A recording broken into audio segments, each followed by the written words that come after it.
Om Stapakaya cha Namasya Sarvadharmaisvarupni Avatara Varistaya Rama Krishnaya Te Namaha. Saudações a ti, que pelos ensinamentos e vida reuniu o essencial de todos os caminhos, vias, religiões. Encarnação de nosso tempo, encarnação especial. Saudações a ti, Thakur Sri Ramakrishna Paramahansa.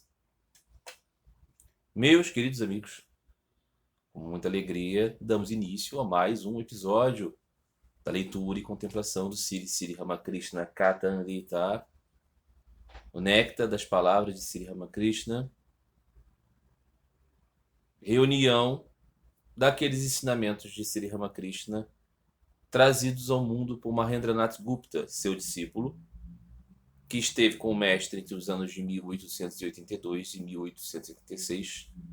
A partir do início do século XX, em 1902, se não me engano, começou a publicar artigos com esses ensinamentos. E a partir dos anos 30, começou a publicar os volumes desse Sri Ramakrishna Katharita. Nos anos 40, no Ocidente, uma adaptação desse livro, o The Gospel of Sri Ramakrishna, uma tradução do Bengali original para o inglês e uma reformulação, uma adaptação, uma versão destes ensinamentos de Sri Ramakrishna chegaram na forma do Evangelho de Sri Ramakrishna, que é, sem dúvida nenhuma, o registro mais conhecido dos ensinamentos de Sri Ramakrishna, porque o Sri Ramakrishna Katharita ainda não foi publicado no Ocidente, mas já existe a sua tradução completa em inglês, não é? E é esta tradução estabelecida pela Srimad Trust que trazemos aqui para esta contemplação semanal.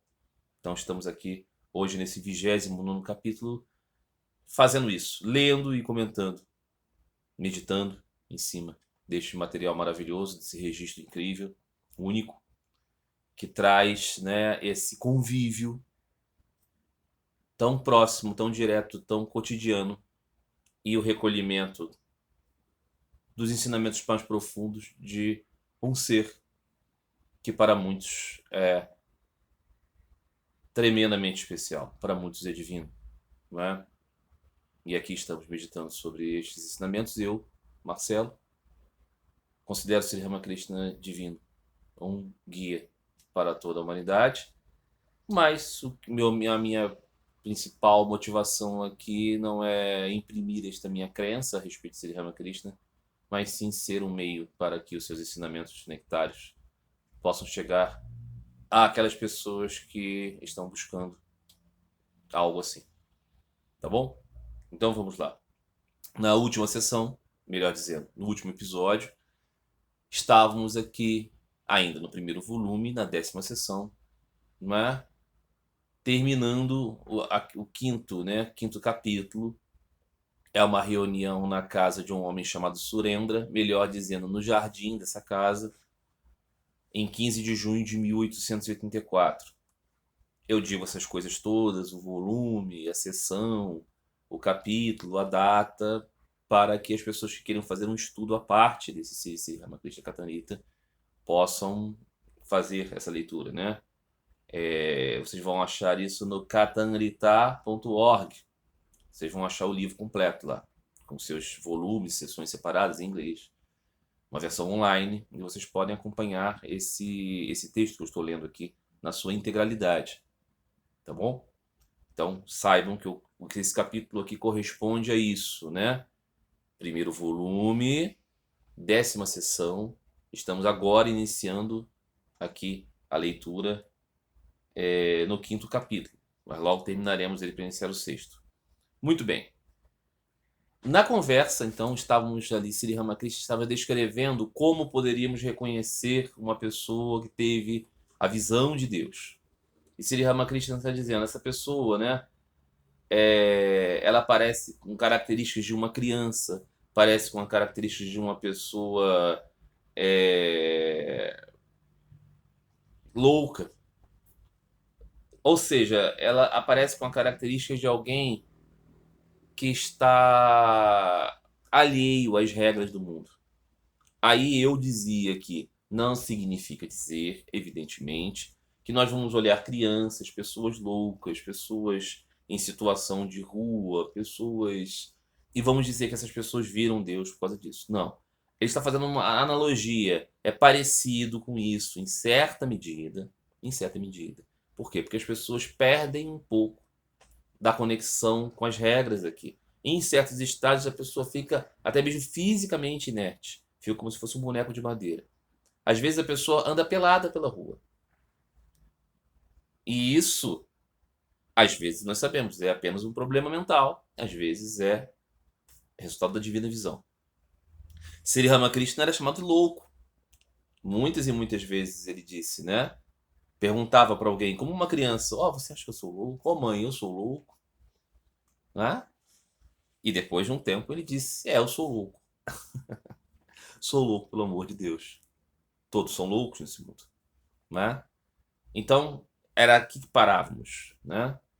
E aí um devoto, então, nesta resposta de Sri Ramakrishna, pergunta: alguém se livra totalmente do ego depois da visão de Deus? E Sri Ramakrishna responde: às vezes, Deus apaga completamente o ego de uma pessoa, como no estado de Samadhi. Mas, geralmente, a pessoa retém um traço de ego.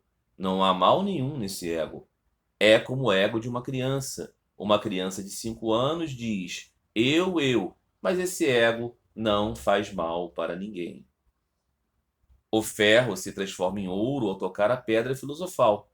Uma espada de ferro torna-se uma espada de ouro. Mantém a forma de uma espada, mas não pode ferir ninguém. Você não pode cortar ou matar com uma espada feita de ouro. Muito bem. Esse devoto está dizendo, quando a pessoa alcançou Deus, ela continua retendo essa identidade do eu, aqui, do indivíduo? E Sri Ramakrishna diz, às vezes, veja, importantíssimo, às vezes, mesmo essa identidade do eu é completamente apagada. Não é? Como no estado de Samadhi, disse Sri Ramakrishna. O que é o estado de Samadhi? Vamos voltar aqui ao ensino de Sri Ramakrishna. Em outras passagens, ele diz: há 7 estados da mente. 7 estados da mente. Os 3 primeiros são os estados associados com a carnalidade, com a mundanidade, com a animalidade. Ele diz, visualmente falando, associados aos portais do ânus, dos genitais e do umbigo. O que ele significa dizer com isso? É a pessoa, o ser humano, que tem preocupações essencialmente de sobrevivência.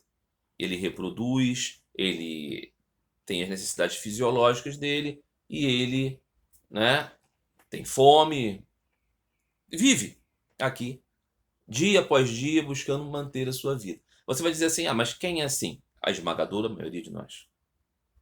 Nós, então, como somos humanos, temos uma série de elementos adornadores desse estado animalesco. Né? Nossa cultura, nossas ideologias, nossos entretenimentos, né? Mas na verdade, nós não queremos nada além do mundo. Esse estado, esses 3 estados da mente são os estados mais primitivos, que faz com que esse mundo exista. Né? Dizia Thakura, esse mundo é como um céu coalhado de pipas. Essas pipas todas são as almas atadas. Uma ou outra se desata mais o céu, senão não tem o jogo das pipas. Ok? Então sejamos claros aqui. A esmagadora maioria de nós está preso pura e simplesmente a esse universo de coisas muito simples. Né? Seja qual for a religião que você tenha, nós temos religião, nós temos cultura, nós temos bons valores, nós temos caráter, nós temos ética, nós temos filosofia, tudo bem. Mas no final das contas, a nossa preocupação é pura e simplesmente essas coisas aqui. Aí disse Sri Ramakrishna, existe o 4º estado da mente. Estado da mente. Que diz, o homem começa a perceber que há algo de espiritual. É o estado do coração. Aí ele diz, se maravilha com aquilo. É o estado em que muitas pessoas começam a ficar perplexas com a perspectiva de que não são apenas esse bicho. Há algo mais aí. Esse estado é um estado mais avançado, mas é um estado da mente. Aí vem um quinto estado. É quando, diz Thakur, simbolicamente aqui, é o estado da garganta, onde o homem só fala a respeito de Deus. Ele trabalha, ele tem família, tantas coisas, mas na verdade mesmo, todo o seu discurso é sobre Deus. É claro que aqui a vida do sujeito começa a mudar, ok? As pessoas começam a vê-lo de uma maneira diferente. Ah, aquela pessoa que só fala de Deus. Esse aí. Aí vem um sexto estado de Sri Ramakrishna. Sexto estado. Que ele diz, da testa. Que então a pessoa começa a ver Deus no mundo. Ele vê a forma do seu ideal no mundo. Imagine uma pessoa que diz, eu estou vendo Jesus. Como que nós chamamos essa pessoa? Louco. Ok? Pode ser mesmo loucura, mas aqui o Sri Ramakrishna está falando de um estado real em que a mente consegue ver o seu ideal.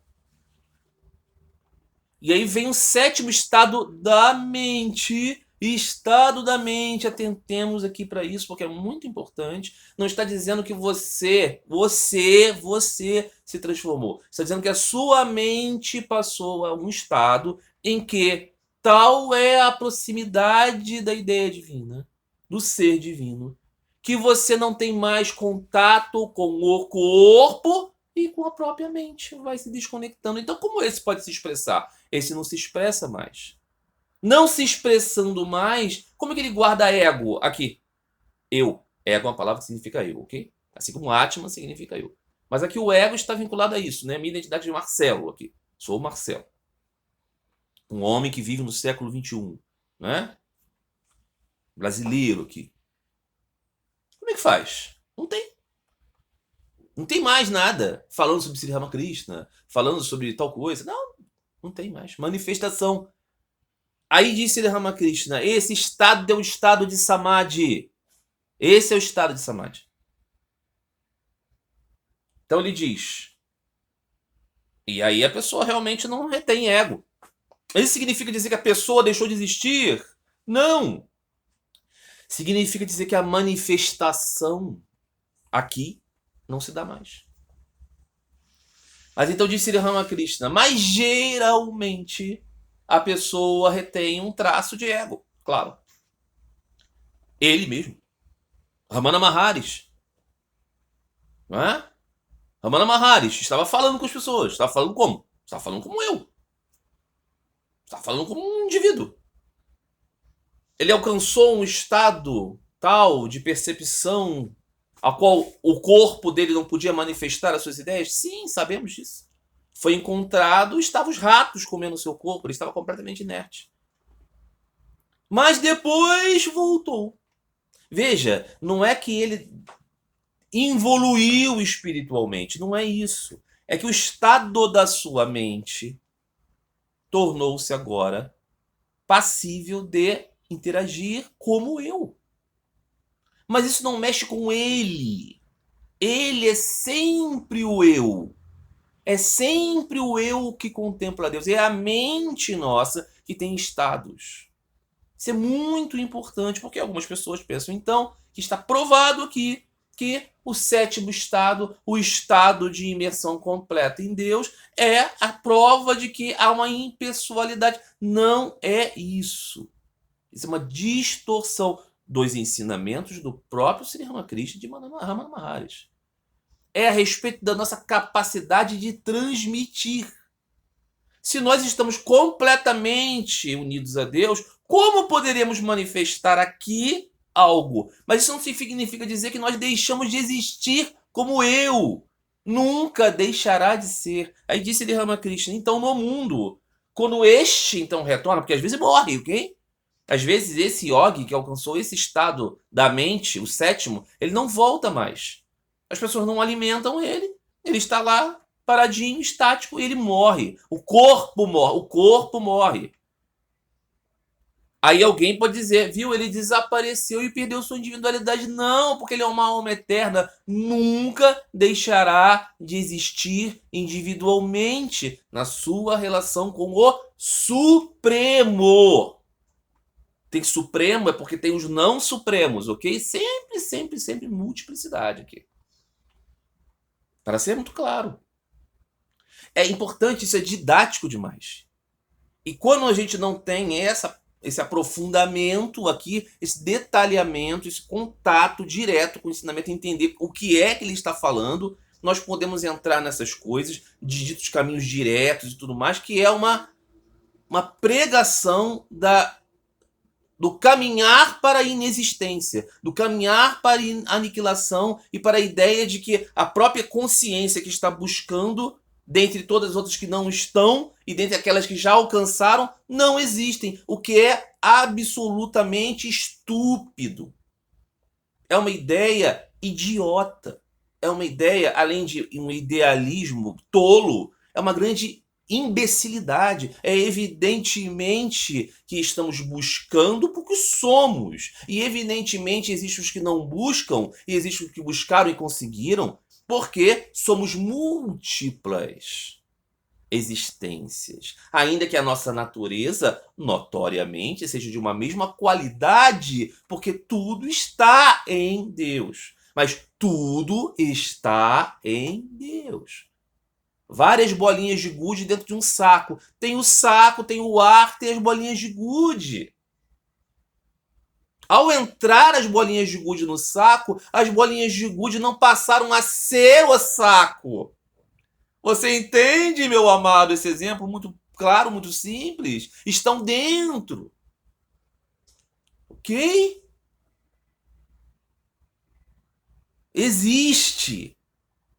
O ensino de Sri Ramakrishna é de que existe o universo, os seres, as almas e Deus. Tudo está em Deus porque todos são advindos de sua energia primordial, a sua Shakti, que está sempre unido a Deus. Então é isso.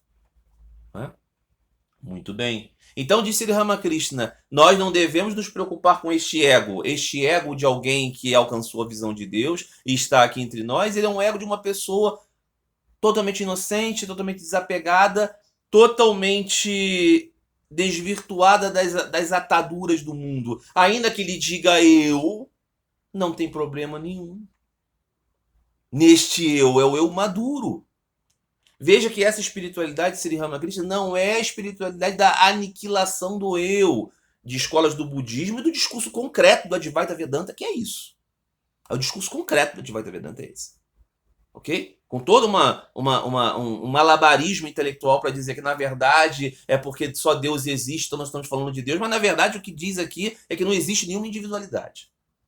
Nem mesmo a individualidade das encarnações de Deus e de Deus como compreendido pelos devotos existe de verdade. Tudo isso é uma ilusão. Esse ensinamento é renegado por Sri Ramakrishna. Renegado por Sri Ramakrishna. Não é isso que ele ensina, mas é o contrário disso que ele ensina. Eu vou insistir sempre nisso aqui, porque essa é uma das funções desse trabalho. Apresentar a mensagem de Sri Ramakrishna como ela é, como está dito por ele, registrado pelo seu discípulo Mahendranath Gupta no Katanrita, sem adaptações, sem cortes, sem maneios, sem truques de tradução para fazer isso parecer outra coisa.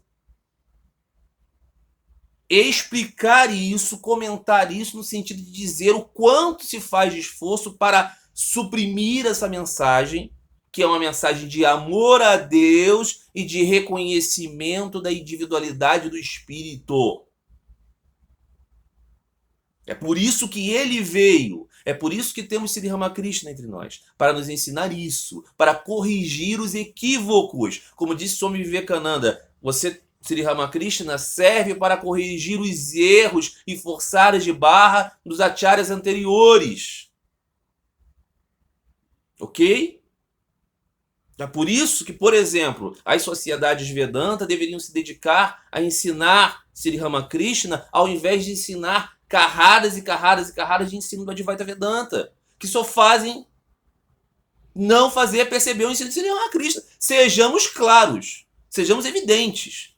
Porque aí você ensina Advaita Vedanta para dizer, mas veja bem, segundo Sri Ramakrishna, isso aqui é mais ou menos, você só confunde as pessoas. E é por isso que estamos nesse século XXI e poucas pessoas conhecem o nome de Sri Ramakrishna e seus ensinamentos. Ainda que a Sociedade de Vedantas exista já há bastante tempo no Ocidente. Vedanta é muito mais conhecido que Sri Ramakrishna. Não é verdade? Mas não se explica o que é Vedanta, não é? Não se explica o que é Vedanta. Muito bem. Seguindo aqui. Então, Sri Ramakrishna falava aqui, né? O ferro se transforma em ouro ao tocar a pedra filosofal. A lenda, né? Da possibilidade de transformar materiais inferiores em ouro. O que ele diz? Essa espada de ferro antes cortava, agora não corta mais, porque ela é de ouro.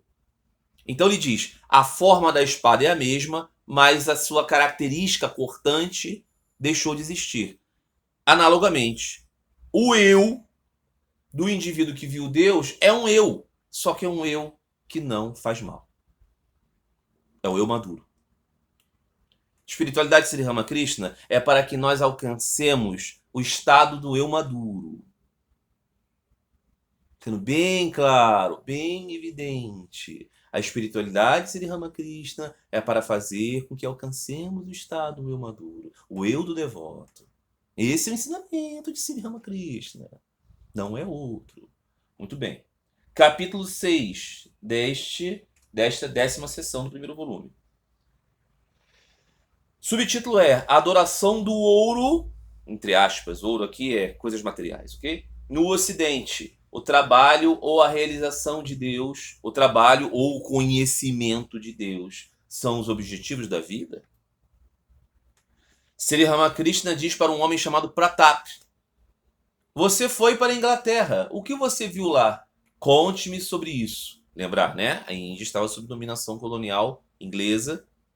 A Inglaterra era naquele tempo o centro do mundo, era o equivalente assim, à maior economia do mundo e tudo mais. E Sri Ramakrishna então pergunta para esse devoto que foi à Inglaterra como é a vida na Inglaterra. E esse Pratap diz, no Ocidente as pessoas são adoradoras daquilo que vocês chamam de ouro. De um modo geral, de uma ponta a outra, as atividades reinam supremas ali, as atividades mundanas, ok? O mesmo acontece na América. Ainda assim, existem algumas pessoas boas, algumas que não têm apego à vida mundana. Muito bem. Esse é a leitura que esse homem faz do Ocidente. O Ocidente é toda uma grande mundanidade, tudo uma grande busca por coisas materiais, todo o objetivo, todas as coisas são relacionadas a esses 3 estados da mente, né? Pura e simplesmente sobreviver aqui como seres materiais, mas tem algumas pessoas que não são apegadas, né? Aí vem o subtítulo da continuidade nessa conversa. O Ocidente, o Karma Yoga e o Bhakti Yoga, qual o caminho para a Kali Yuga? Subtítulos que quem coloca é o Mahendranath Gupta. Então Sri Ramakrishna diz a Pratap, não é verdade que o apego ao trabalho mundano só seja encontrado no Ocidente.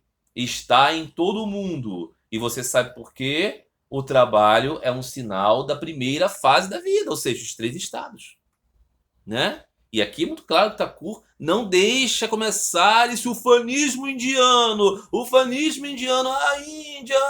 Não deixa. Ele não deixa chegar nisso. Ele diz, é no mundo inteiro. Não tem essa palhaçada. Não tem esta palhaçada. Que se tem por aí, né? Muitas pessoas se convertem em adoradores da cultura indiana. Não se trata disso. Não se trata disso. Eu sou brasileiro, sou ocidental, sou um devoto de Sri Ramakrishna. Não preciso me transformar em indiano para isso. Não devo, não tem cabimento algum. Não é verdade? Sri Ramakrishna então vai lá e destrói o orgulho, né? Repetindo, não é verdade que o apego ao trabalho mundano só seja encontrado no Ocidente, está em todo mundo, logicamente, né? E você sabe por quê? Porque o trabalho é um sinal da primeira fase da vida. Esses 3 estados, né? Deus não pode ser conhecido sem devoção, discriminação, desapego, bondade e coisas do gênero. Discriminação, vamos lembrar, né? Só Deus é o fazedor, eu sou um instrumento, tudo é de Deus, nada é meu. Ó Senhor, dê amor por ti, meu coração. Né? Desapego das coisas. Bondade, veja como bondade está inserida aqui. Bondade, ser bondoso. Não é possível você conhecer Deus você sendo malvado. Não é. Não existe pessoas que dizem assim, não, porque é muito correto. Se alguém roubou, diz a lei, corte a mão, isso é tudo justo, porque no final. Não, não, não, não, não, não. Você não pode ser malvado, perverso e ainda assim ter conhecido Deus. Não pode. Você pode até organizar um mundo dentro de uma brutalidade, mas conhecer Deus, não. Muito bem. A própria natureza do trabalho envolve uma pessoa em atividades mundanas. Trabalho, que se lembra que está dizendo aqui, são as coisas do cotidiano, ok? Por isso, traz consigo uma escuridão. Muito trabalho faz esquecer Deus e leva ao maior apego à luxúria e à ganância. Muitas atividades, né? Então nós temos muitas atividades. Eu preciso fazer, eu preciso obras, eu preciso realizar. O mundo precisa do meu ato. Existem muitas pessoas com fome, com sede, ignorância, transformações, habitação. Essa pessoa, com muitos bons intuitos, está mergulhada no trabalho, ela não vai lembrar de Deus. Ah, mas é a mesma coisa, porque ela fazendo essas coisas, ela faz o bem, então ela faz para Deus. Não, não faz para Deus, não. Ela faz para o mundo. E está toda ela impregnada no mundo. Isso pode se realizar muito boas coisas, mas no que diz respeito àquele objetivo de conhecer Deus, esse trabalho demasiado prende a pessoa às atividades no mundo. É por isso que muitas pessoas não entendem, né? Ah, mas então, se eu não tô nem aí para lembrar do nome de Deus, não tenho nenhum ideal, mas sou uma pessoa ética, correta, sincero e dedico o meu trabalho à humanidade, isso significa dizer que eu não vou conhecer Deus? Não. Sabe por quê? Porque você não quer. Você não tem esse interesse. Seu interesse é realizar as coisas do mundo. E Deus te dá méritos, qualidades para você realizar coisas no mundo. Vai aí, filho. Realiza coisas no mundo. Vai melhorando o mundo. Vai salvando o mundo. Um dia vai dar certo. Um dia não vai ter ódio, não vai ter egoísmo, não vai ter burrice, não vai ter desigualdades, né? Porque todo mundo vai ser exatamente igual. Não, não vai ser. Vai ser sempre uma mescla. Mas você quer isso, você quer se envolver muito com isso, então você vai estar aí. E de acordo com a lei de causalidade, você ganha méritos e deméritos conforme suas ações. O jogo é esse. Esse é o céu coalhado de pipas. Está tudo certo. É isso mesmo. Ah, cansei. Putz, mas eu acho que no final a vida não tem sentido se for só isso. Ah, deve existir alguma coisa a mais. Ah, tá bom. Você começou a caminhar em direção a pensar em Deus. Quando você então descobre existe Deus, existem aqueles que falaram sobre Deus porque ouviram, aí você começa a se identificar com o ideal, com grandes seres, grandes mentes, com o espírito, você passa a desenvolver um sentimento de apego a Deus e passa a crescer nesse caminho que é de redução das coisas do mundo. Tem mistério aqui. Tem mistério aqui? Não tem mistério aqui. Não tenham nenhuma dúvida. Na medida que crescer o apego a Deus, diminui o apego a tudo no mundo, tudo. O seu time ganhou uma Libertadores, sensacional. Não tenham dúvidas que você se envolve muito quando essas coisas legais acontecem. O seu filho nasceu, nossa, é impossível descrever os sentimentos que são, né? Você encontrou uma pessoa e ficou completamente apaixonada. É maravilhoso, é tão bom, a vida fica tão colorida. Não é verdade? Você está integrado numa instituição religiosa em que as pessoas são bacanas, é tudo muito bonito, você se sente motivado, tem um calendário e tem as grandes festas, e você canta hinos, e você tem emoção. É tudo tão bom. Tudo isso é um envolvimento com o mundo. São coisas ruins, amados? Não, são coisas muito legais. Em camadas muito variadas aqui. Mas todas elas são coisas muito legais. Né? Mas elas não são conhecer Deus. Tá bom. Hã? Entendeu? Entendeu? Não é conhecer Deus. Porque conhecer Deus é conhecer uma outra pessoa. Você conhece outra pessoa. Não é você conhecer a si mesmo. Nem adorar a si mesmo, nem ficar feliz. Não, não é não. Ah, então é o seguinte, é que eu vou perder toda a minha sensibilidade e me tornar como se fosse uma pedra. Olha que avançado! Eu evoluí espiritualmente, me tornei insensível como uma pedra. Eu me tornei um nada. Então, meu cara, era melhor você ter vindo a esse mundo como um plâncton. Não é verdade? Mas o senhor Buda não disse isso. Ele disse que você tem necessariamente que alcançar o nascimento humano quando você é um eu. Pense, pense. As filosofias do nada são filosofias nascidas de depressão com o mundo. As pessoas estão tristes, estão chateadas, com sofrimento, e falam assim: ah, eu quero sumir. Sabe quando você diz assim: ah, eu quero sumir? Aí surgem filosofias como do caminho direto e essas coisas. É isso. Hã? Muito bem.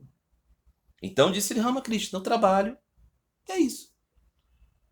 E é no mundo todo. Não tem um lugar do mundo que tá livre. Ah, os orientais, eles são tão espirituais. Aham. Aham, não tem luxúria e ganância, não. Na Índia, não, né? Nunca teve, não, né? Nunca sempre existiu, não, né? Na Pérsia, não. No Japão, na China. Ora bolas, por favor. Não sejam ridículos. Muito bem. No entanto, não é possível desistir do trabalho de repente. Sua natureza o levará a fazer isso, quer você queira ou não. Então a instrução é: trabalhe sem apego. Trabalho realizado sem apego significa trabalho realizado sem qualquer expectativa de recompensa. Por exemplo, você pode adorar, repetir o nome de Deus e fazer austeridades religiosas, mas não para reconhecimento ou para obter mérito. Veja, aqui ele está tratando diretamente de serviço religioso como trabalho, para que você entenda, liturgia é trabalho, é mundo. 5 orações por dia é mundo, jejum é mundo, arati é mundo. Então, se você faz essas coisas com um objetivo puro e simples de dar o seu coração a Deus, não é para que as pessoas digam, oh, como ele é piedoso, oh, como ele... ou para que você ganhe méritos, mentalidade budista, ok? Eu vou ganhar, acumular méritos. Não tem isso aqui. Não tem isso. Não é para alcançar nada, é simplesmente uma manifestação do seu amor. Aí, este trabalho, ele é bom, libertador. Ele é muito difícil de se alcançar. Muito difícil. Sem dúvida. Muito difícil. Trabalhar desapegado dessa maneira é chamado de Karma Yoga. Isto é Karma Yoga, ok?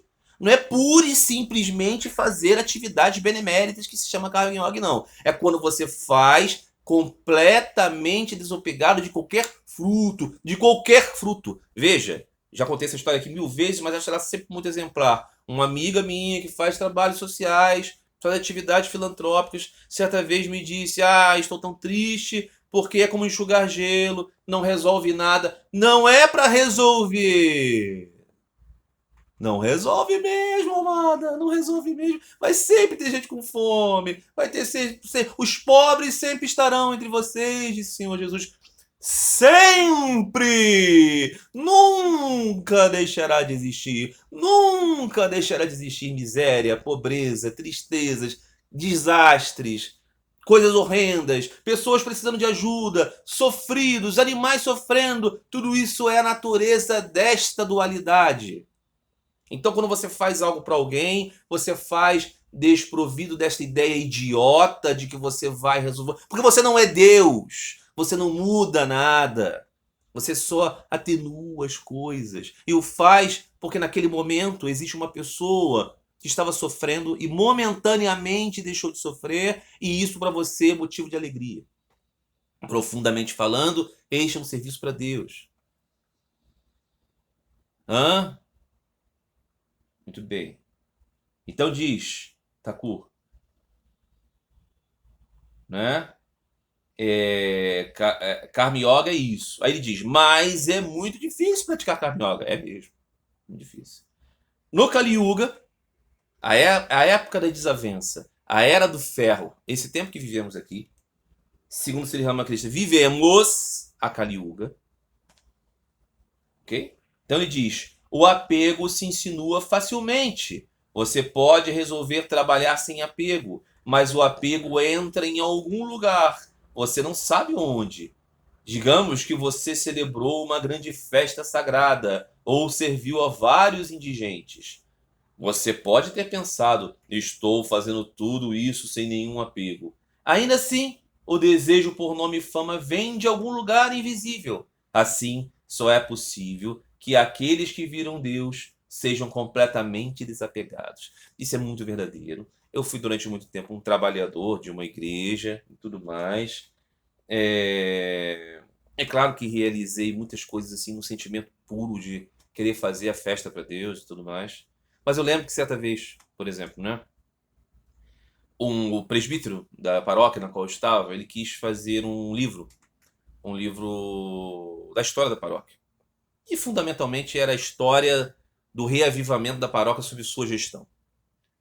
A paróquia estava realmente muito apagadinha e ele, junto com brasileiros que chegaram ali, sobretudo brasileiros, devotos que chegaram ali, reavivou a paróquia e foi tudo muito bom. Mas fez isso num trabalho com muitas pessoas.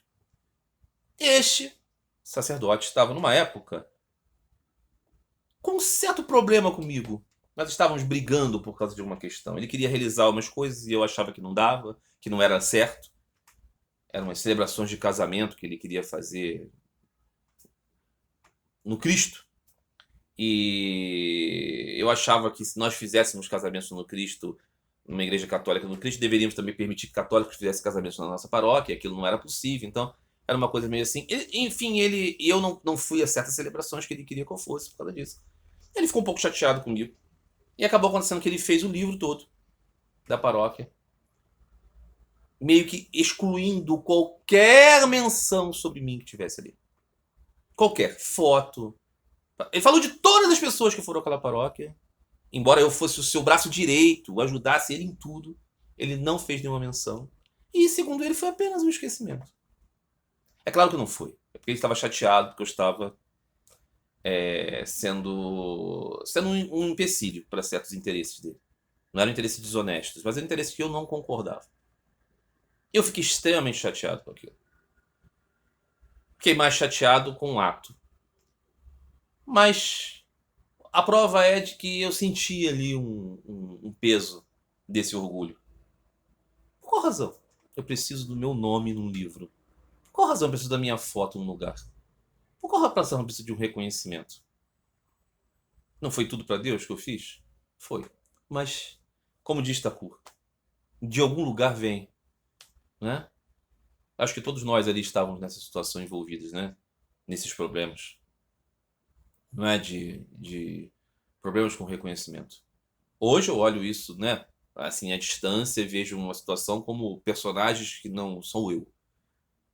Mas na época foi doído. Foi doído porque você se sente não reconhecido. Quem somos nós? Não é? Mas aí, isso que destacou. Que é muito difícil trabalhar sem querer reconhecimento. Muito difícil. Só com a graça. Os apóstolos perguntaram ao Senhor Jesus, mas então o que será de nós? E disse o Senhor, para o homem não é possível, mas para Deus tudo é possível. Que a graça de Deus transforme nosso coração num coração desprovido de apego. Mas diz cura aqui, é muito difícil. Então, não vamos nos desesperar. Ele continua. Né? Diz que vem de algum lugar esse desejo e tudo mais. Então, só é possível para aqueles que viram Deus,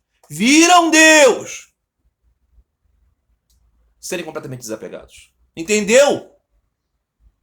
Aluno do Advaita Vedanta, não é você repetindo não isso, e você entendendo que você é Brahman, que você consegue ser desapegado, não. Aí você está totalmente apegado a essa ilusão de que você, cretino, é Brahman. Você não é. Você não é. E quem ensina isso mata almas. Faz com que as pessoas se atrasem. Quem ensina isso prejudica as pessoas. Com toda a boa intenção do mundo, prejudica as pessoas. Concretamente. Que faz as pessoas se tornarem orgulhosas e patéticas e ridículas, achando que eu sou aquilo. Você é um pobre coitado que não tem controle sobre uma veia do seu corpo. Ah, mas eu sou a alma que está... Veja a concretude disso. Veja a concretude disso. Ainda que você seja essa alma, ela veio da onde? Porque se ela está perdida aqui nesse personagem, é porque você não é o supremo, cretino. Entende? É preciso dizer claramente essas coisas. É preciso bater firme nisso aqui. Porque essas doutrinas são prejudiciais, como disse Sri Ramakrishna ostensivamente nesse Sri Ramakrishna Katarita, prejudicam as almas. Muito bem, continuando. Então aquele que viu Deus pode ser desapegado. Os outros são todos esses farelos, como eu e você, que nos doemos de tudo, ficamos apegados com tudo, ficamos ressentidinhos com tudo. Ok? Muito bem. Um devoto então pergunta a Thakur: qual é o caminho para aqueles que não viram Deus? Deveriam eles renunciar a todo o trabalho mundano? Sri Ramakrishna diz: para Kali Yuga, Bhakti Yoga é o mais adequado. Para este nosso tempo, adoração, devoção é o mais adequado. O caminho de amor e devoção recomendado por Narada: cantar o nome e as glórias de Deus e orar com o coração saudoso. Ó Senhor, conceda-me conhecimento e devoção. Revela-se para mim. Este é o caminho desta época. Entendeu, Sociedade Vedanta? Pare de ensinar. Atma Bodha, ensine Narada Bhakti Sutras. Ensine Narada Bhakti Sutras, que esse é o caminho de Sri Ramakrishna.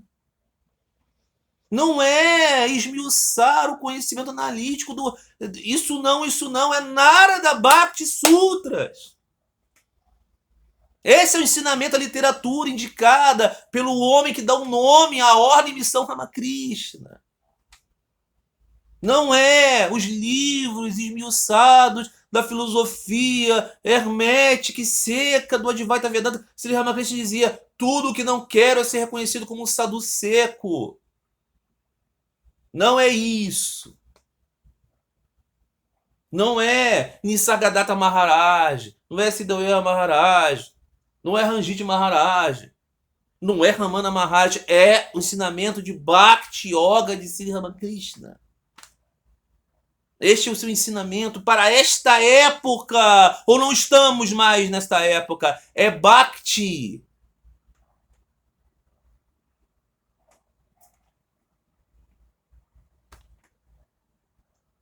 Caminho do amor e da devoção, recomendado por Narada: cantar o nome e as glórias de Deus, orar com o coração saudoso. Ó Senhor, conceda-me conhecimento e devoção, revela-se para mim.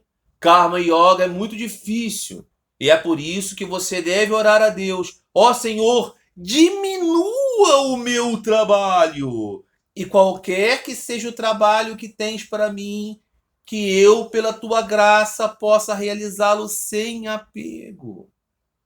Além disso, conceda que eu não tenha nenhum desejo de me dedicar a mais trabalho. Veja, as rogações para Deus: Senhor, me faz poder ficar só dedicado a você, mas eu tenho responsabilidades, ok? Tenho que fazer o feijão, o arroz, buscar meus filhos no colégio, levar o cachorro para pet shop. Eu tenho que...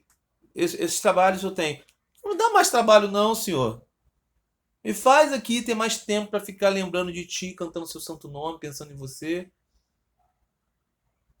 Não, eu tenho que fazer coisas, o mundo precisa de mim, eu vou fazer um hospital, eu vou fazer uma obra, eu vou fazer... Olha, tudo isso é maravilhoso, mas para esse caminho de ir para Deus, atrapalha. Veja, notório ensinamento, claro ensinamento, transparente ensinamento. Motivação fundamental dos ensinamentos de Sri Ramakrishna é fazer entender que se você está muito apegado ao mundo, você se prende a ele. Então não peça mais trabalho, não se envolva com mais coisas do que o essencial. Alguém vai dizer assim: ah, mas esse é o mundo dos Amish, esse é o mundo primitivo. Esse é o mundo que nós não exploraríamos a lua, que nós não faríamos... Por isso que ninguém tem dúvida que isso aqui não é uma proposta para massas. Isso aqui é uma proposta para pouquíssimas pessoas. Tem nada a ver com elite socialmente falando, ok? Tem a ver com um pequeno percentual de pessoas que entendeu que o mundo não é o objetivo. É transparente, claro, evidente, cristalino, ok? Mensagem direta de Sri Ramakrishna. Tem a tradição relacionada ao nome de Sri Ramakrishna, tem as coisas feitas e tem o ensinamento de Sri Ramakrishna. É esse aqui. É esse aqui. Veja, ele fala sobre bondade, sobre conhecer Deus. Bondade é importante, ser bondoso é importante. Uma pessoa que quer fazer obras sociais é bondosa, sem dúvida nenhuma. Mas ela precisa entender que no momento em que ela se engaja nesse tipo de coisa, ela se prende ao mundo. É? Então é isso. Muito bem.